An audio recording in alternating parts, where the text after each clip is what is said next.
All right, welcome to another edition of Mic Checka, where I talk to people that's doing dope things. I got one of like this is a homie. Like when you talking about like homies, man. This is way back, man.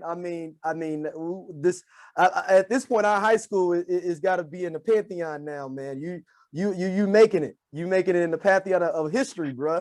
What you doing, trying. man? I'm trying. I appreciate it, man. Yeah, man. I mean, dude, both St. Louis University high graduates. It's been a journey, I know, for this brother. I feel like this is the only job you've had before we even get into it. I mean, it feels like this is all I've done my whole life. I mean, more or less, bro. You know, I was working at the Muni when we knew each other back in high school. 16. That's what I'm saying. Like, is this been the only job you've had? Like, are you like literally a lifer? I mean, kind of. So I worked a little bit in college. Right after college, I worked for the Southern Center for Human Rights in Atlanta, and based in Atlanta. So I went to Emory. So I lived in Atlanta for a while. And the whole plan was I was going to go to law school, right? So while I was doing the LSAT and whatnot, I was working down there, and I was intern, and then I worked as a capital murder investigator. So we had people that were on death row, bro. Like I had this weird 9-month block of my life where it actually convinced me that I didn't want to go into law, but yeah, I was there, and all of our clients were clients that were already on death row that either were wrongfully convicted or wrongfully sentenced, you know, and here's the truth. Every client I had looked like you and me, you know. At that point I was 20, 23, 24. And we were doing post-conviction relief, trying to get guys off death row that shouldn't be on death row. And you know, that's not what this podcast is about, but it's next to impossible, you know. Once that system starts to kind of swallow you up, it's a wrap. And so I was doing that for about 8 months, and you know, the inability to move that needle, like bro, that was it was a lot. That's an understatement. And I say that for me. I wasn't on the wrong side of those bars like a lot of those dudes. And so, long story short, I did that for a while, and I said, you know, and I said I need to take a break and recalibrate. And I had just walked out of a prison visiting a client, pulled off in the little Hardee's parking lot, just trying to figure out my life. Like, this is crazy. And the phone rings, and it's Denny, the current president and CEO of the Muni. And I'd worked there before. I had interned there. He's like, hey man, we need some help. Long story short, we need some help in the accounting office. You interned here before. I know you're going to take this little year between law school. You want to come back? So, you know, it was just right timing. I wrapped up some cases, came back. That was 2007, and I'm still on my 1-year break before law school. I guess I'm not going. Well, before we didn't even get into it, Kwofe Coleman, the soon-to-be president of the Muny, which is it the biggest outdoor like musical venue in the country? It is, oldest and largest. It's definitely in the country. I think the world, I usually say the world, let somebody prove me wrong. Is that Sydney Opera House considered outdoor, or is that? It's outdoor. It's outdoor. Yeah, so we seat 11,000. So, and I don't think that one in Sydney seats 11,000. I don't think it does. I don't know what it seats, but you can fact check me on that one. But we're at 103 years old, right here in the middle of the city. It's right outside my window here. Yeah. I'm at home, but I can see the theater I can see the job. But yeah, man, I've been there a long time. So let's go back in the way back machine, man, and go back from your beginnings, man. I know your family's first generation Nigerian. Let's go into that. Ghanaian. Oh man, I'm tripping. Come on, look. I know. I'm tripping. I am tripping, man. Shout out to my no offense to my Nigerian brethren out there. I know, but no, shout out to my mentor. I said Pia, he's gonna be mad because he watches all these. He's gonna be like, hold on, you didn't see him? He's a Ghanaian brother, and he's my mentor. So I say I know you already. Like what? So first generation Ghanaian. So how did your parents get over? What was their transition immigration wise to get here? Sure. So my dad came over first. He was in Boston first. My dad's an architect by trade, so he was doing some work and study in Boston. And you know, kind of a weird story about that. My dad landed in Boston in December many decades ago, right? Coming from Ghana, looking at this stuff on the ground that they're calling snow, trying to figure out where he is. So he was in Boston for a while, lived on Story Street. The reason why that's hilarious is that years later, my sister ended up going to college in Cambridge, lived on Story Street, some small world. But yeah, my dad came over, and then he was working at WashU for a while, and then a company called Fredrup and Parcel, S&P, And that's how I ended up in St. Louis. And then my mom came over. I got two older sisters, born in the 70s, and I was born in 82, and we've been here in St. Louis ever since, man. So were your sisters born over in Everybody's Ghana? born here. All the sisters. Okay. So my sisters and I were born here, first generation here, but definitely grew up in a Ghanaian household, which is that mix of culture is something I'm really thankful for. So and I know we talked before, and I knew this before that didn't your sisters all go to Koreazu? Did they go all Koreazu? That's right. Yeah, both my sisters went to Koreazu. Yeah. Yeah. So then you come up, and then you don't become a doctor. Yeah, right. They're both doctors. Right. Really smart, highly accomplished. I was like, yeah, I'm gonna work in art. Yeah. So was your parents like every week like, so you sure about this? Like, or were your mom sending you like law school applications on the low, coming over, leaving? Wash you a law school app under the thing, under your books. What, I will say this: my parents have been continuously supportive and proud. But yeah, I mean, every so often my mom would be like, what about the MBA? What about law school or any of those? And in truth, like, look, when our parents just want the best for us, right? That's what it is. And they wanted to make sure we had the most opportunity possible. And so that support was there. And like any mom, there's all those jokes about African parents, right? Like this doctor or lawyer, but they've always been supportive. But yeah, they just wanted the best. And now they're super proud. I mean, we've all figured out the right path for so ourselves. Your sister's like, dang, we can get catching the back seat now. Yeah. I mean, a little no, but we joke. I'm like, look, it cost me a lot less to get here than it cost them. And you're paying that insurance too. Right. But they're different sets of responsibilities for everybody. But so I got two sisters down in Houston, and my parents are up here in Bellefontaine, and I'm here in this right here down the city. Yeah, man. So man, we went to SLUH together, man. St. University High, man. How was that experience for you? Being there. I mean, there's not this many brothers there. But as I tell people all the time, it was the best thing for me, I'm saying, just where I needed to be and what it ended up giving me on the back end, and I didn't even understand and know, especially when college. Like, college was so much easier. I will fully admit that while we were there, I had no idea the value of what we were getting. Now let's break apart a few of the things you said. Number one, that was an interesting environment to be in as young brothers, right? It just was. I came from no one from my elementary school. So I grew up in North County in Bellefontaine. So what it is. You show up there. All your friends went to East. Everybody went to Rosary or East. Aquinas back then. Aquinas back in the day, exactly. A couple dudes went to CBC. So this one CBC was still in the city. Right. People don't remember. I tell people all the time. Do you go to the old CBC or the new CBC? That's how I know how old you are. You Clayton Road or Mason, what is that, Mason Road or whatever, outer road out there. Yeah, I mean, that's not even CBC no more. I don't even know what that is. It was an adjustment. It was different. It was different, educationally, I think there's no question, right? You're getting what you get out of the books there is top notch. You hit it on the head. You get to college. I remember like college wasn't hard until junior year. I went to Emory. I went to a pretty good school, but like I remember sitting specifically in calculus, like I just did this. Class. Like, I just finished doing this, or like halfway doing it. But it wasn't perfect at all times. We know that. You and I are at the same age, but there's a reason why we're close, because our community had to form our own sub community within that school to kind of find the comfort. I work with the school a lot now. I'm on the board there, and it's really encouraging and impressive to see first that the student body is a totally different makeup than it looked like. Yeah, I mean, they could have more than one black table. That's what I'm looking. We used to eat together. We used to all fit in McCall's office. I'm talking about freshman to senior year. We're all in McCall's office, comfortable, legs stretched, the whole nine. Maybe if everybody was there, was a little spill out. Maybe if like it was just if Thomas was in there, right? Thomas is taking 2 spots. Who was the dude?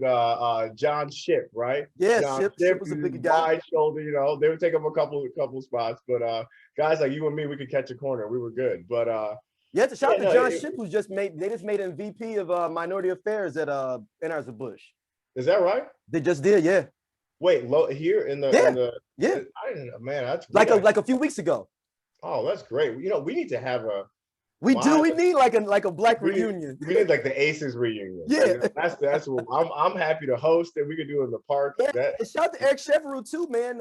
Isn't he like a defense lawyer, like for like the ACLU or something like that? He is. Yeah, Eric's doing great. You know, we had our honorary members. Yeah. Bro, I just read it. Ryan Sickles was back in town for his sister's wedding. You know, he another honorary member. Yep. But well, it's a lot of dudes doing great. But you know, that you know, I talk about my family being from Ghana. Like, I think that sometimes there's this assumption that like everyone with our same level of melanin have the exact same background, right? Like African American history and Black history are actually, or culture aren't one and the same exactly. So getting to know you guys as a young man, you know, during those times at SLUH, and even like, you know, the dudes I hung out with when I got to Emory, was really important for me to mesh or meld those two things. You know, I mean, if you grow up in a household very, very much like history for my parents was what happened in Ghana, past leadership was happening in Ghana, and you know, so you know, English was my second language. So you know, that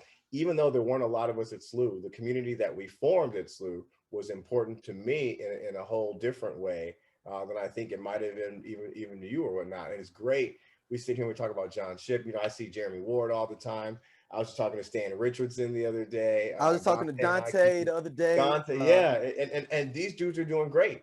And these dudes are doing great. And these dudes are doing great things. And that's, you know, we'd be remiss to pretend that for better or for worse, it wasn't always perfect. No place is. But our time at SLUH was definitely a foundation for us. You know, people joke that that place makes you arrogant, but is it arrogant? It just makes you believe that you can do whatever you want to do. Yeah, I mean, man, and I mean, I don't know if it's arrogance, man. It probably is arrogance, but I feel, you know, that everybody, I mean, you know what? I'm trying to think of everybody I know, though. It's pretty arrogant cats, man. Like, I mean, look, but it's doing, people are doing great things, you know. And the people figuring out and making it. But yeah, I appreciate that time there. And you know, we can't go too far and not talk about Mr. Clark and Mr. McCall. I'm getting Mr. Clark on the podcast soon, man. You've got to. That's the GOAT, man. No, he is. People understand, for you talking about diversity at, I'd almost say almost all boys schools in St. Louis, because I feel like all of the schools made their blueprint of what he did with the diversity program at SLUH. 100%. So he's the godfather of every Black kid that went on a massive basis. Of course, there was other Black kids in the 80s going, in the 70s, things like that. But on a scale where they were like really reaching out to people that were not necessarily Catholic or anything like that to come, that was him. That was him, and he made that a place. And I'd say Clark and McCall together, they made that a place. You know, I say when you have an environment like that is not at that moment wildly diverse, but making the efforts to get there, and you got guys like us coming in, you need somebody or some bodies that understand what it is. That understand, like when you and me have a problem about something, like how to address it differently. Like our world is a little bit different. Where we go home to and how our lives are shaped outside of that school are a little bit different.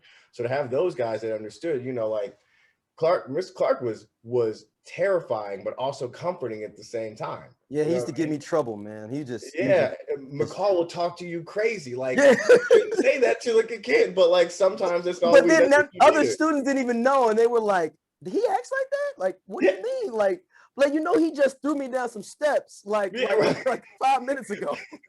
Right, like it's like you know, I love this man, but he did say he put his hands on me. Like, I get it. But that was important, man. That was important, and I also don't think that young men are you know, generationally, I don't know that they need the exact same. Like that's what we needed at that moment. Yeah, I don't know if it's just the same. Like then we did, and I don't know. And it was a thing of like seeing another person that looked like you, that, and especially Mr. Clark being the first in head administration as a you know, assistant principal there. It's like, oh wow, okay, like everybody got to respect him. There's only 2 other people above him in the whole school. Yeah, he's the man out here. He's the man. Yeah. And actually only one, because he was equal with Zenzelmeyer. So they were right? academic, and so it was only one person, Bannister, at the time when we were there, that was above him. Yeah. Man, that was key. You know, that, you know, Mr. Clark was the same thing I felt about when I was in Atlanta, right? In Atlanta, I was like, man, there's a lot of Black excellence out here. So how did it feel at Emory? Because Emory feels like it's different than Atlanta. So when you went to Emory, was it like, did it feel like SLUH to a certain extent, but like in Atlanta, where it's like, I see all this other blackness, but here it feels real like SLUH did? But yes, man, definitely. But the difference being now you're in college, like nobody knows where I'm going. Like I went to school at Emory. I lived in Atlanta. You know, right. like Okay. like Gotcha. that, you know what I mean? And which is a little bit, you know, SLUH high, you know, you're still going home to your parents and whatnot. You know, that in truth is probably why I spent a couple bonus years at Emory, because I was in Atlanta. Okay? Right. I was but it was that again to me was a good balance. You know, what I wanted was access to a really great education. And the beauty of being at Emory was I wasn't overly distracted, you know, and during the academic time. But again, being in Atlanta and the ability to soak up that culture and live it every day was, you know, that was an education all on its own. Because you're down there when Atlanta was really starting to pick up. That's the thing. Yeah, it was turning a corner. Atlanta, but it wasn't Atlanta. The beginnings of Atlanta being what people know as Atlanta now started at that time period. We were in college. Yeah, I miss Freaknik. Let's just start with that. Right, yeah, I miss Freaknik too. So, yeah, but you got T.I., the Young Bloods, you got all that. Crime, and just Black and hip hop culture being pervasive outside of Atlanta and outside of music.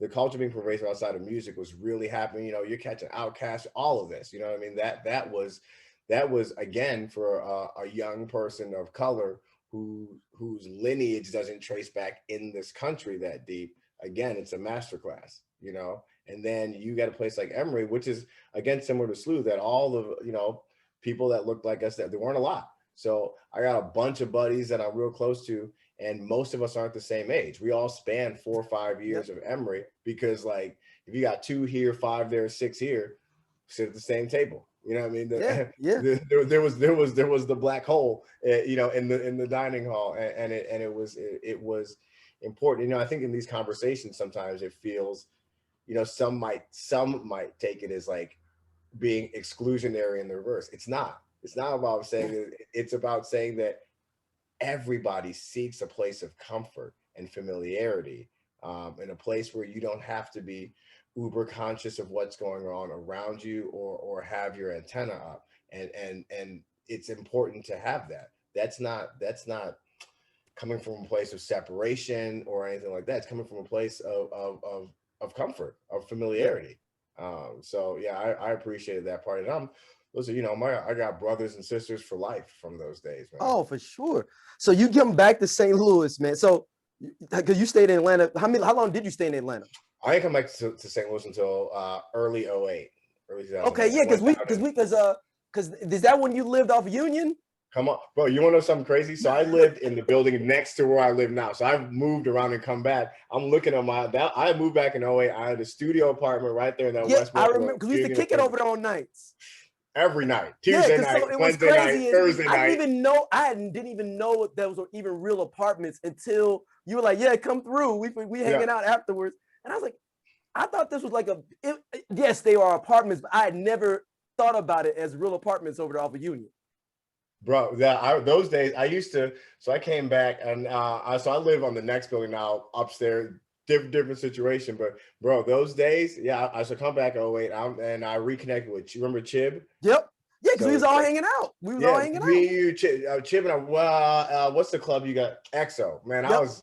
Yeah, as to get y'all in. Yeah, you did. I remember calling Darryl, hey, we're outside.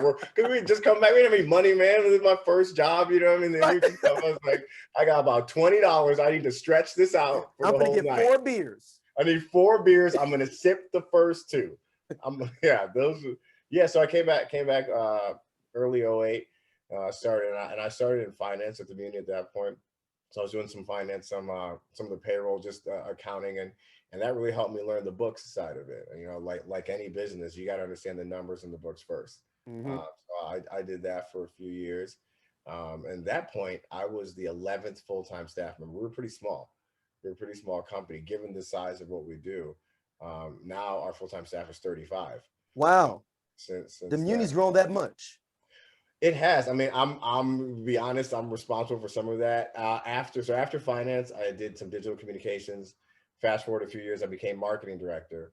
And when I became marketing director, we had a lot of agencies, but I really switched and hired a lot in-house. I say marketing went from 2 to 7 people. Right? Okay. So I'm Because you wanted to somewhat control more of the narrative in-house instead of having to wait for these things to come back, taking all these RFPs and everything like that to try to get stuff done. 100%. It's a fast-moving product. Once we're in season, we're running 7 days, next show back to back. So we needed something. We needed, and the digital age was exploding, right? So I can't outsource videography and photography. I can't fully outsource my web presence. I can't fully outsource my social media. We needed to build a factory in a room and be like, okay, boom, here's what we're trying to say. Here's some photos from the show. Here's some videos. We're trying to get it all out right away. So we made that switch, and to this day, our marketing team's built that way. But yeah, we did that. So the staff grew.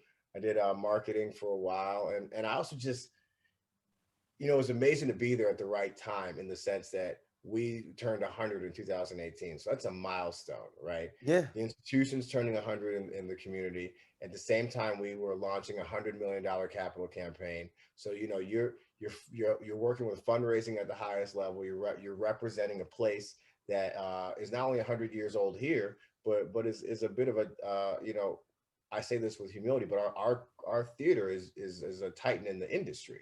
Right. So we got to we're there at the right time, we're the right people there at the right time. And it's, I just fell in love with the concept. I wasn't a theater kid, man. I was never, I wasn't. And people understand at schools like ours, that's a whole nother set of kids that was theater kids. That's literally like, they had their own table. Like they had their own table, built different, got brave in a way that I just wasn't. Like I'm not about to get out there and sing a dance. Not to brag about our school, we got a lot of dope people that came out of there. James Gunn, Mark Gunn, that does James Gunn that did the Guardians of the Galaxy and the new movie coming out. What is it? Suicide Squad. Dave Gentoli, who was on Brothers Grimm. And I ran into him randomly at the library in Clayton, like why he was, and we sat there talking like 2 hours. Like that was random. It's that connection. So, and it's so many, and like but those theater guys have their own world. Like there's different set of people, just like every school. I'm assuming every school's like that, where the theater kids are here, the jocks are here. Well, at our school, the black kids over here. Yeah, the black kids would be a little bit of all the different organizations. We had tentacles everywhere, but we came back. But you know what's different? So, like I said, I'm on the board with SLUH. I'm on the board with Koryezu. So I get to be around these schools a lot. What's really great is that kind of separation I feel is a little bit less. You know what I mean? Okay. I think that you see more instances of the jocks or the athletes maybe in a show. The way that we separated ourselves, or if you take it back a generation, the way our parents separated from us, separated themselves, you see less of that now. And it's really great to see the kid. There feels like a little bit more. I guess what I'm saying is that the next generation sees a lot of the mistakes that division has brought, and they just don't buy into that. And that's a beautiful thing, man. That really is. So then you got in. When did you know, like, man, I really want to do this and work in this business? I know the marketing is, you like, well, you could have been like, well, I could do this and take this and do marketing for. It could have picked it up, and I'm sure probably people came at you like to go to Broadway or go to the San Francisco Philharmonic or any of the bigger kind of fancier positions in marketing for a house. Marketing, I enjoy the marketing job, but in truth, what kept me here in this place is like this theater has this relationship with the community. And like any relationship, it can be improved upon, it can be built upon, it can be more far reaching.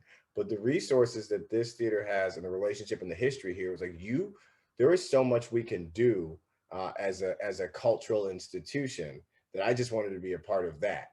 You know what I mean? This is where I'm from, bro. This is where I grew up. So like this is home. I want to see St. Louis be great. I want to see the narrative about St. Louis be not just greater, but more accurate.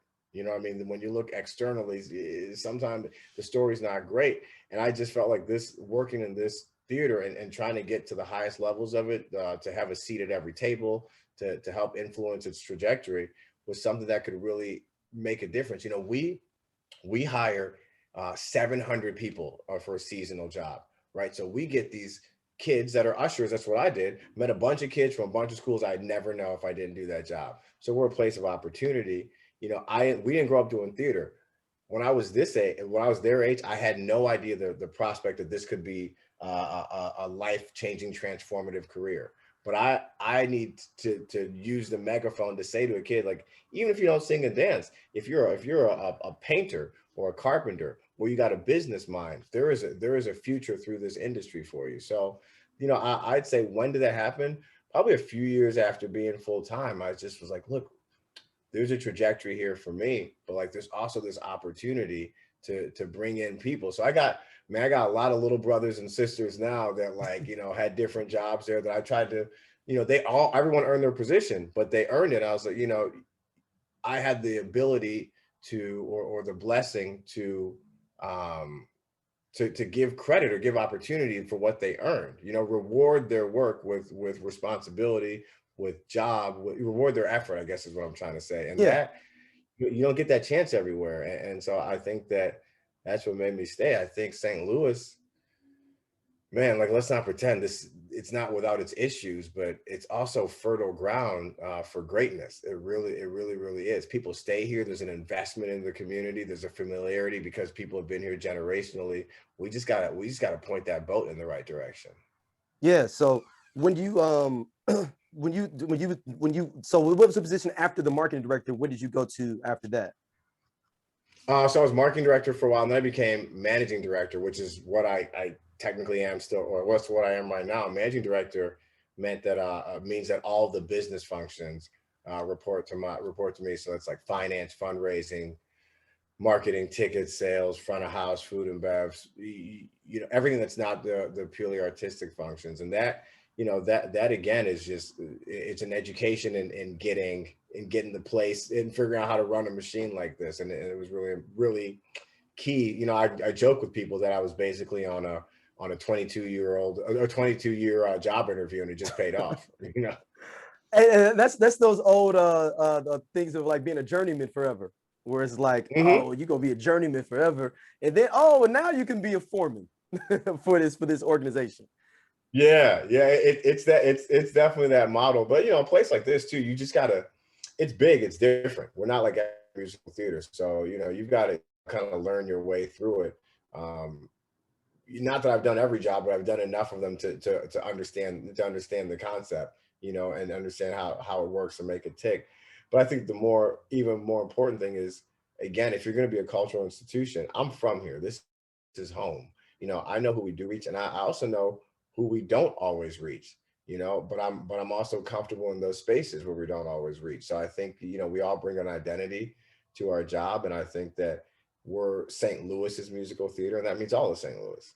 So in your opinion, so you get into this new position, what do you want to bring to the table that'll be different or expanding the Muny's scope, and even maybe even acts, things like that? What is your kind of vision that you kind of have off the foot?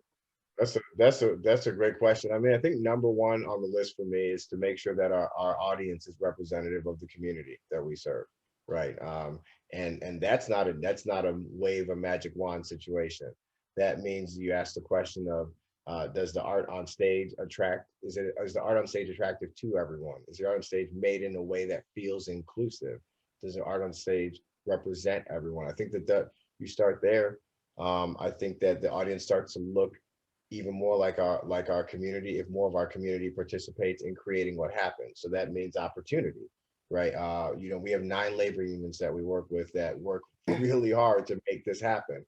But and that said, are all those groups drawing from all the zip codes to make sure that all of St. Louis or every neighborhood feels an investment in what's going on in that theater? I think the opportunity is also just to step off our own stage. You know, we have a remarkably fast-growing education initiative and an education program, and that connects young people with art, and, you know, it brings it to their doorstep and gives them opportunity to learn a trade or to learn how to do this or learn how to work in a group. So, you know, those are on the short list. I also think that, you know, this venue and this central location in the park, we have not just the stage. People always get stuck on, oh, you know, use the Muny more and put concerts on stage. Sure, you know, is that something that happened in the past? Maybe, but there are things you can do in and around the venue to continue. What do you mean? What do you mean? They attract think it's going to become a concert venue now? Well, you know, it used to be. So way back 80s, Yeah. 90s, there were concerts there, and you know, there's always a undercurrent conversation of, oh, why don't you guys still do concerts? There's a million reasons why we haven't been in that business for a while, but that's not to say that the right type of events, even not on our stage necessarily, on our satellite stages, in our rehearsal areas, it's a beautiful campus, or in the house itself. There are other things that you can do sometimes in that off season just to keep the relevance of the institution kind of top of mind for people. We have a beautiful facility. And, you know, look, I'm biased. I think I'll take Forest Park over over any other neighborhood. Let me put it that way, because it's centrally located and it's a beautiful thing. So I want to make sure people are there, you know? So I think that attracting people to the venue and making it feel like home for a lot of for people that aren't there all the time, I think that's helpful too. But number one is make sure that we're connected to the community in a way that it feels like it's for everyone at all times. That's really it. Has anybody hit you up like, man, please don't have, because you're a brother and stuff, like, don't have Mama Don't Throw the Fish Grease on me showing next summer, like, you know, some crazy stuff, like, hold on, man, like, we ain't gonna have, and then wrong with Mama Don't Throw the Fish Grease on me, but this, you know, saying that like it's a balanced venue. We just that's a different circuit for Mama Don't. That's a different circuit that has its place. Two answers to that question. I think number one, whatever we put on stage, we're an 11,000 seat theater, right? So it costs a lot to put something on stage. So I better make sure that what happens in there is also going to bring in people. Before me have made this place financially sound, and it's my job to leave it as good or better when I walk out. So number one, that helps determine that question. But yeah, I mean, look, man, we're in a world where everyone has an opinion and a platform to give it. I've been humbled and blessed with the love and support, but like, everybody ain't happy, man. Like, you know, I think you should actually do a fake poster for Mama Don't Mess Up the Fish Grease. Mama, look, you know, what do you think? Starring who? Who you want me to put? Mama Don't Mess Up the Fish Grease. Starring DeAndre Bond, if anybody remembers him, that plays Stacy in The Wood. He would be the guy that's got out of jail's mama's son, wayward son. Also starring Stacey Dash as the bougie daughter, Mama Loretta Devine. The singer, Countess Vaughn, is gonna be the daughter that hasn't left the crib, that's just been living with Mama. Bro, have you already written this musical? No. This is all off the head. This is all off the head. I just don't know about it. No, this is free. This is free for people. If y'all want to cast Mama Don't Mess Up the Fish Grease, that's your cast. Okay. All right. What is one of the best shows that have been in Muny was like, man, yo, this one did game busters that you didn't expect. Like, where it's like, yo, like, I didn't know people was gonna be into this. Wow, that's a great question. In my past, let's see. Well, we closed the 2018 season with Meet Me in St. Louis, right? Yep. That was, and what I loved about that production of it is that we cast a very diverse and mixed family, right? And that show, I loved the show, but I didn't know that people were gonna love it like that. And maybe it was a part of the fact that it was a 2018 season. So it was part of that centennial, and people loved it. That one was great. We did the Addams Family a few years ago. Surprise hit, you know, people, I guess there's that familiarity. And then let's see, 2012 we did Dreamgirls. We did Dreamgirls in 2012. And this is right after the movie came out too, right? Yeah, right around then. And that was so well received. And what I loved about that was that people that maybe don't always come to musical theater, you know, they came and saw, and the production was just good. I've got to give the hats off and the shout out to our artistic team, man. what they put on that stage. You know, you'll hear them in a meeting like, well, that's impossible. And then you go out there and you see, and you see it come to real life. So, you know, those were great. I'm trying to think of some more. We did Les Mis in 2013. I loved that one. What is something that you were like, man, I wanted to get this one, man, but we couldn't get it? I mean, okay, look, any theater wants to do Hamilton. Right? Who doesn't? Right? Like, I mean, there's just something. So how is that paycheck for Hamilton like saying like, yo, I'm gonna get Puff Daddy for my party? Yeah, I mean, exactly. Like, I mean, is that equivalent to the same thing? Yeah, I'm getting Puff Daddy, maybe Jay, and now I was gonna make a quick cameo. Like, oh, you know, it's that experience. I mean, well, and it's not even about the cost. In truth, you simply just can't get the license to produce the show like that yet, or maybe ever, because the show it's still on a tour. It's still on an incredible. So can you buy that tour to come there? Like saying like, yo, I want the tour to come to the Muny. So the Fox does that. That's what. So we produce. So Fox got it locked out. So y'all couldn't even do it if y'all wanted to because the Fox got it locked out. And we don't present, we produce. So when we get a show, we license a script and a score, and we cast it, we build this, we do the whole thing, as opposed to a show showing up on a truck and a bus and popping into your theater. No knock to what they do. Everybody has a different business model. Ours is also, given our scale, you know, our state, we're just bigger than everybody. Like if you bring a tour set on it's just gonna be little. You know, on a 95-foot opening, it's just a bigger. So that one, I think, you know, I would love for us to be able to do Lion King one day. You know, that one's still touring. I think a show like a Lion King is just perfectly set for a venue like us. You know, I look forward. I think, you know, look forward to being able to do a Color Purple. I saw Color Purple on Broadway it must be 3 years ago now.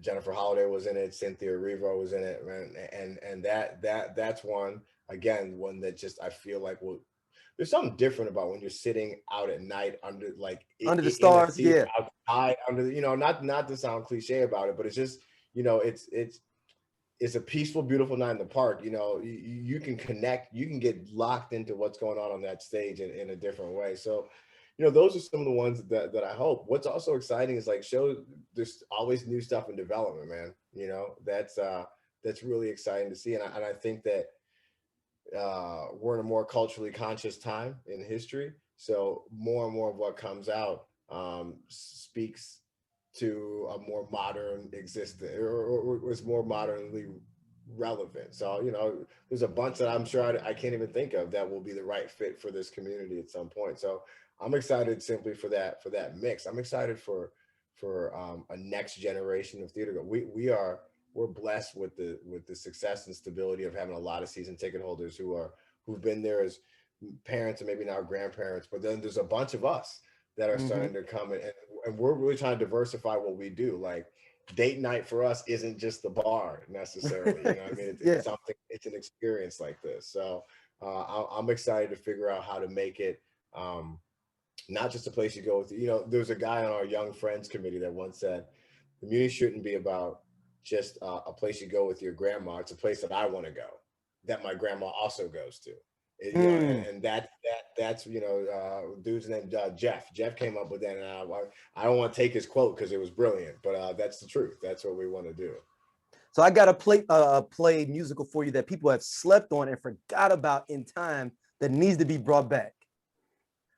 If you've ever heard of it, Your Arms Are Too Short to Box with God. Have you seen that? I've not seen it. I have heard of it. I have not seen it. So that's where did you see it? It's a good one. Where did you see it? I saw it on YouTube, but it was like an 84, but it's a 1984 version though. So it's not like updated. It's like, so it's somebody's little, the lines going through on the video. Oh my, yeah, you gotta hit the V hold, turn the outside of the dial like back in the day. And then they got the commercials in there for when somebody recorded it when it was on like TV in their local, like this, the Philly 46. We'll be right back. Oh no. With Your Arms Can't Box with God. Arms Are Too Short to Box with God. Was that a book originally? It's a play. It was on Broadway in the late 70s, early 80s. All right, look, man. Based on that, and Mama don't throw the fish grease. Like, No, you're please don't do. connoisseur, I don't man. want to see that. I don't want to see you at a press conference. No, it's like, your musical. It's your play now. You wrote it. I don't want to It's see yours. come in I knew with your rollout for the year, and then rounding out the year, Mama don't mess up the fish grease. Look, let me say this way. That won't be in my first season as president, because I'm gonna have them out here talking about me. So I see, we told you. Yep, there's like I knew the fish grease was coming. I knew it. I seen that play. I knew it. And I would get it starring Roseanne Barr though on your side, like to flip it. No, man, she can't come. Right, but remember she tried to sing. Remember when she tried to sing the national anthem? Yeah, bro. She can't. Look, man. How fast are you trying to get me fired? Like, I just got to this job, bro. Like, come on, man. Man, so this is our last section, man. I call it this or that. You just have two choices. You only got to choose one, and that is it. You know, I'm not gonna give you any context with it. You have to choose Martin or Fresh Prince. Fresh Prince. Okay. Is there a reason you use more Fresh Prince, more Martin, or? I just have more recollection of. Yeah, I mean, I watched both, but like, maybe it's a slightly generational. Yeah. And I mean, it's not like an easy. You know, you said I had to pick one. Yeah, you got to pick one. It's not. Yeah. But I'd probably go Fresh Prince. All right, Cosby Show or Different World. Oh.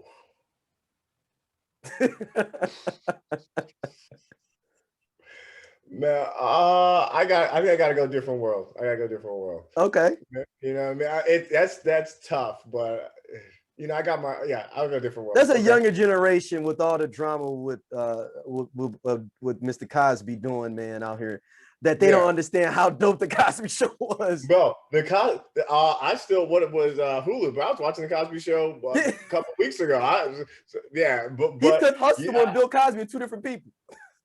Yeah, completely different people, but Different World was just, I don't know. It just again, a thing that you could connect to a little bit different, a little bit differently. Because they had a little bit younger. They would have hip hop acts on there. It was like it was a younger kind of vibe with it. So no, I feel it. All right. These are possible. Okay. All right. Next up, this is Halle Berry or Angela Bassett. I'm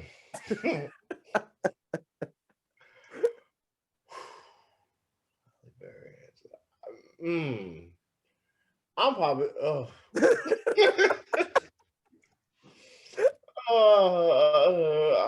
gonna go Halle Berry. Moving up in the world now. You might be Angela Bassett might want to perform in one of these. Yeah, I mean, I'm like, is she gonna see this? Right. Man, it's a coin toss. I guess if I gotta go with one, maybe Halle Berry, but I don't want to choose against Angela Bassett. So, bro, this is hard, man. I don't like this game. Is dumb. That's why it is. All right, Star Wars or Star Trek? Star Wars. Okay. Now, I watched a lot of I'm about to tell on myself. My sister used to watch a lot of Star Trek, and so the TV would happen to be on. So I probably know more about Star Trek than I want to, but Star Trek kind of felt like the broke down version of Star Wars, low key. So I kind of got to go with it. Yeah. I mean, in a lot of ways, you're right. but come on, but they had a dude from Reading Rainbow with LeVar Burton. With LeVar Burton with the visor. I mean, that changed everything. Yo, and that was dope about him is they actually talked about race and him being black a lot on that show. They did. That's a good point. Bro, what do you think about let's see, LeVar Burton? Have you seen that conversation about the next host of Jeopardy? I think it should be him. I don't know why we were even having this discussion going around. Yeah. He taught us all how to read. He taught us words. Literally taught us how to read. Who would be better suited for I mean, you're talking about Reading Rainbow started in 84 and it's still running. Did it 84? 84 Reading Rainbow started. I would have not thought it was that long, but 84. And my daughter still watches Rainbow, the old episode. You know, it still comes on. I don't think it got canceled till 2000. And he basically looks the same. Yeah. All right. They're not Family lying. Matters. Or hold on, let me my note here. Hold on, because I was trying to get a good one on here on you. Oh, Family Matters or Who's the Boss? Out of keeping two ABC shows. Yeah, I'm gonna go Family Matters. Family Matters. Yeah, Family Matters used to hit, bro. They used to get you with some real. Remember when Eddie got arrested? Yeah, and Carl had to go down and get him. Yeah. I remember when Eddie got beat up by the gang and Carl had to go to the. Eddie needed to be outside a little less, man. Like Eddie was one of the worst sons on a show. I feel like just his he didn't do anything right. I don't remember him doing anything right. No, I can't remember. Like every so often, Eddie would redeem himself by the close of the show of the episode. But you know what? The last season he became a cop. Yeah, I remember that. Oh yeah, Family Matters. Yeah. Family Matters for sure. Who's the Boss was fine, but like Family Matters. Family Matters, definitely. All right, Cheers or Family Ties? Wow. I have more memory of Cheers, I think. Yeah, I mean, Cheers used to have some good jokes. I guess I go Cheers. All right, Miami or Atlanta? Oh no. Look, when I lived in Atlanta, I visited Miami 16 times. I lived in Atlanta for a total of 6 years. So are we talking about visiting or living? Whatever way you want to talk about it. Okay. All right. There's no qualifiers here. I would visit Miami over Atlanta. I would live in Atlanta over Miami. If I lived in Miami, I wouldn't know how to act. Like I just, I'd be no. So yeah, you would it'd just be bad for you. Just like you get a cocaine habit and something like that, and it would just go bad. It's crazy, man. Like who knows what would be going on out there? Like I love Miami, but I think living in it, I just would not be as much of an adult. You know what I mean? Like that's it. It feels like vacation because it always is. But two cities that are both 1 and 1A. I love it. And I'm a warm weather guy, man. Like I'm trying to be. I was just in California a couple of days ago. I was like, I need to be out here. This is where I need to be. All right, you're casting Sister Act 2 for the Muny, and you have the choice between Jennifer Hudson and Lauryn Hill to star in it at the Muny. It's gotta be Lauryn Hill. You sure that she's gonna show up for every night though? Absolutely not. No, so you have to have a great understudy. You're saying basically. Yeah. If that's it, then she has to like live in my spare bedroom so I can see her every day. And we're like, we're going to work now. Like that's it. We're going to work. So you're going on the outside chance. Like too, you're gonna get Lauryn Hill over Jennifer Hudson. Yeah, man, you got to. I mean, because they're also going to talk crazy if you don't. You did Sister Act 2, you didn't get Lauryn Hill. I don't really have an answer for that. So would you not do Sister Act 2 because you couldn't get Lauryn Hill? Like, yes, I think that might be right. I mean, like, or at least she's got to put it out there that she was unavailable. Right. I'm not going to be the dude. Like you have to make her put a press release out saying like I was unavailable. Yeah, exactly. I mean, yeah, that's got to be it, man. Sister Act though, I watched that during quarantine, and I rewatched that one a couple of times. That was great too, man. So we got two more, man. This is where we get real rough. These next ones are triple threat matches. So you up the ante to 3. Come on, man. All right. Okay, I'm ready. Scarface, Godfather, or Goodfellas? Ooh. Goodfellas. Okay. You're pretty definitive with that one. That's my fake definitive. Okay. I'm just acting. That was the pick one because you can't go wrong. I'm gonna go Goodfellas. All right, this is the last one. This is for all of our listeners that aren't into hood classic movies. You can check out the episode now. Boys in the Hood versus New Jack City versus Juice. Ooh. I mean, I have an affair. New Jack City did it. I really enjoyed New Jack. I mean, You, again, cannot go wrong. But if you're saying I gotta watch one, I'm gonna go New Jack City. Oh wait, I got one more since we're on that. Best black hero in a movie. Ever? Yes. So that's a single. Wow. I'm not giving you choices. Now that's a fill in the blank. Best black hero. We talking like superhero or just no protagonist? Like the hero. Like it could be an action film. It could be where he's out on top at the end. So like one of mine would be Wesley Snipes in Passenger 57. okay. Or Action Jack. Carl Withers in Action Jackson.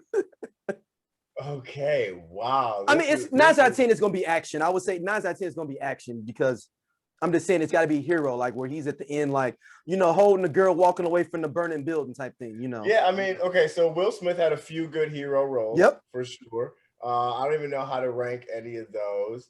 I mean, look, I don't know if it Denzel and John Q, you know, that one that's a hero. Yeah, definitely John Q. I actually just went on a Denzel kick. I watched John Q. You remember how he had those 2 back-to-back train movies? Yeah, Unstoppable. Unstoppable, and then the taking of Pelham 1, 2, 3. Yeah, he was. Look, he was about that action in both of them. So I could go with that. Now, have you really digged into Denzel? Have you watched his very first movie? What? Altered Carbon. It's a comedy. No, really not. Yo, when you're talking about Denzel's come a long way. So it's all totally stereotypical. Like, so it's a black kid that's from the hood, quote unquote hood, that finds out his father is this rich white guy. So he moves in with him. So you know how that was in the 80s. All those shows. So we're talking about like a Different Strokes vibe, Webster, but he's a hippity hop kid. He's got on the tracksuit. Oh, it's me, Pops. You know, no. Yeah. Side cap to the side, maybe. Yeah. And talking jive, you know, like, oh, come on now, Pops. Nobody ever talks about I gotta watch this. What is it called? Altered Carbon. Okay, I'm writing that one down. Or Carbon Identity is one of them like that, but this is the first one on Wikipedia. You can go right in there. Look, the trailer is on YouTube, and that alone, I was like, I gotta watch this. I paid the $5 on Amazon to see this. I had to. Okay, that's on the list. I had to see that. And everyone in Black Panther. Also, everyone. Yeah. Those are the best. I'm trying to think if there's any more. Yeah, I mean, I go with those. Yeah, I definitely went on that down that Denzel rabbit hole. John Q was one that for sure. Have you watched Devil with a Blue Dress? Oh, that one is good, man. Yeah. That's the most underrated Denzel movie to me. All right, and that's how Don Cheadle's coming out party too. Okay.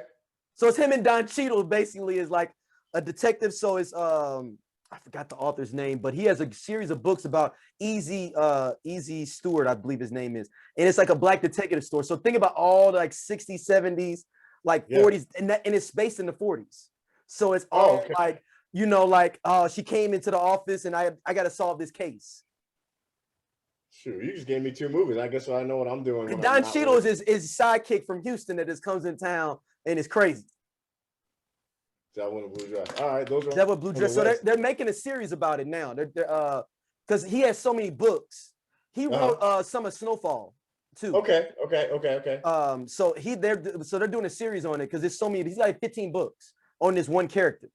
So it's like a series of. So it's like a Tom Clancy black detective Tom Clancy stuff, but based in South Central in the 40s.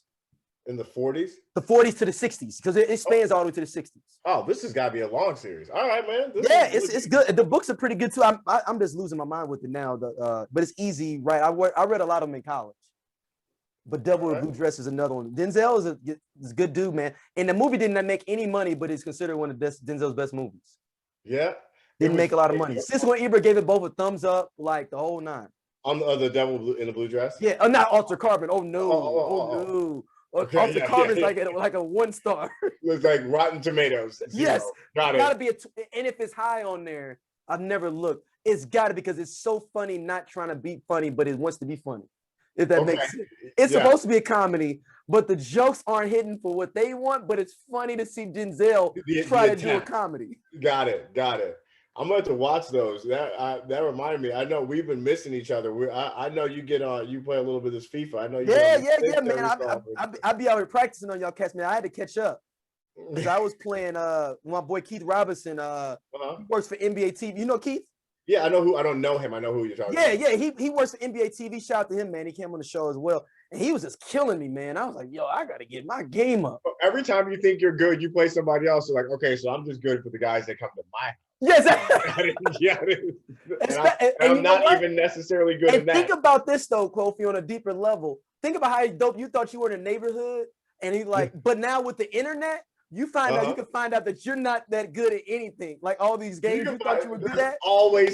There's always some people ranked 1,000 levels ahead of you. Like, but I also wonder, like, what do you do all day? Like, how did you get this good at that?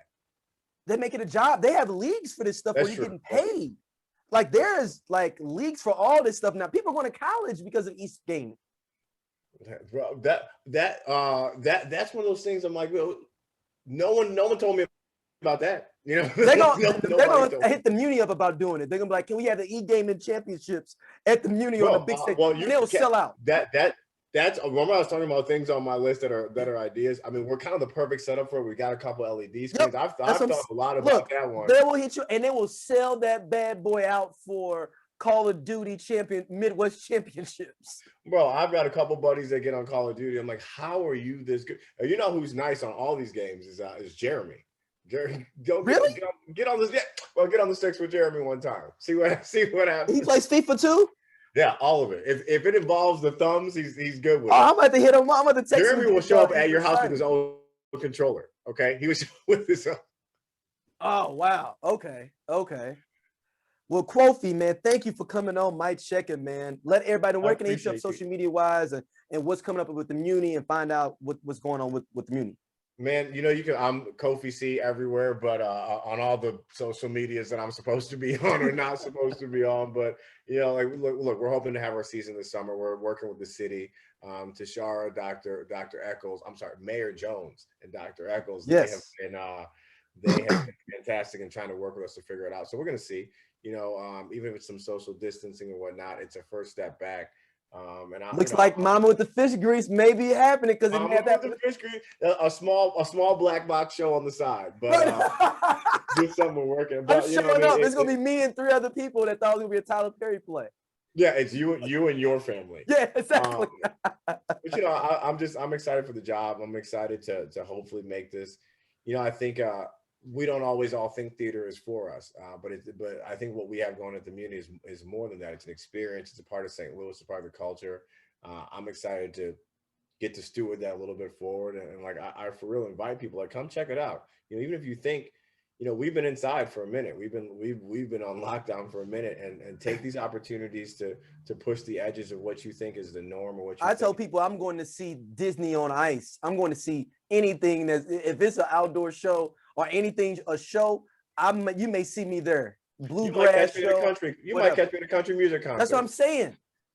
I mean, okay, maybe not. So name some people, like, before we get out of it, name some people that have performed there, because it's not just, the people that may not know. They're all kind of great artists that are nationally known, locally known. So give some people names that have been there at the Muny. I mean, let's go way back in the day. You had Pearl Bailey, Cab Calloway. You had John Travolta, Morgan Freeman. Most recently, Heather Headley's been a few times. Michelle Williams been a few times. Demetria McKinney, Jennifer Holliday. What did Demetria McKinney come for? Demetria was in Dreamgirls, and then she was just in The Wiz. Okay. Yeah. You know, a lot of big names. You know, Ken Page is a huge name in musical theater, and he started out here, got his equity card here before he went to Broadway. So there have been a lot of folks, man. This has been a place where careers have started on both, you know, for people on stage and for those of us that don't ever get on the stage. And you know, I think that, you know, don't always base it on the title. Come out and see what the show is about. You know, we did a version of Cinderella in 2018, and our Cinderella was a young Black woman, and it's important for young people to see that it doesn't.